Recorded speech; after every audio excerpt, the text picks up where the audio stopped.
Side effect లేకుండా ఎటువంటి vaccine కానీ మందు కానీ ఉండదు.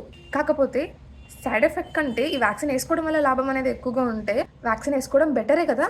హెచ్పివి వ్యాక్సిన్ ఇది సర్వైకల్ క్యాన్సర్కే కాదు, వల్వా, వెజైనా, పెన్నైల్, ఓరోఫారెంజ్, అనరెక్టల్ క్యాన్సర్స్ని కూడా ప్రివెంట్ చేయడానికి యూజ్ అవుతుంది. సర్వైకల్ క్యాన్సర్ ఉన్న వెంటనే అమ్మాయిలు మాత్రమే వేసుకుంటారేమో అనుకుంటారు. కాదు, ఇది అబ్బాయిలకి కూడా వేయించండి. ఎవరికి వేయించాలి? 10 నుంచి 14 ఇయర్స్ ఏజ్ వరకు ఉన్న పిల్లలందరికీ వేయించండి, irrespective of boy or girl. 2 doses వేయించాలి. ఫర్ సపోజ్ ఇవాళ ఒకటి వేయించుకుంటే మళ్ళీ 6 months అయితే ఇంకో డోస్ వేయించుకోవాలి. More than 15 years age group పిల్లలు అయితే కనుక 3 డోసెస్ వేయించుకోవాలి. ఇప్పుడు 2 నెలల తర్వాత, 6 నెలల తర్వాత. మన ఇండియాలో కామన్గా క్యాన్సర్స్ కాజ్ చేసే స్ట్రెయిన్స్ హెచ్పివి 16 ఇంకా 18. 2 స్ట్రెయిన్స్ అనేవి వైడ్లీ అన్ని వ్యాక్సిన్స్లో అవైలబుల్ ఉన్నాయి. ఇది కాకుండా ఎక్స్ట్రా ప్రొటెక్షన్ కావాలి అనుకుంటే there are nonavalent vaccines also. Based on suggestion given by your doctor మీరు అవి తీసుకోవచ్చు. సైడ్ ఎఫెక్ట్స్ ఉంటాయి అంటున్నారు. ప్రజెంట్ ఉన్న కామన్ సైడ్ ఎఫెక్ట్ మాత్రం ఇంజెక్షన్ ఇచ్చిన చోట నొప్పిగా ఉంటుంది.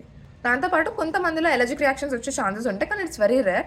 అప్పటికప్పుడు ఎలర్జిక్ రియాక్షన్ వచ్చినా ఒక ట్రైన్ ప్రొఫెషనల్ అయితే ఖచ్చితంగా మేనేజ్ చేయడం వాళ్ళకి తెలుస్తుంది. జరిగే మంచి గురించి ఆలోచించండి, చెడు గురించి కూడా ఆలోచించాలి. కానీ చెడు జరుగుద్దేమో అని చెప్పి మంచిని పక్కన పెట్టకూడదు కదా.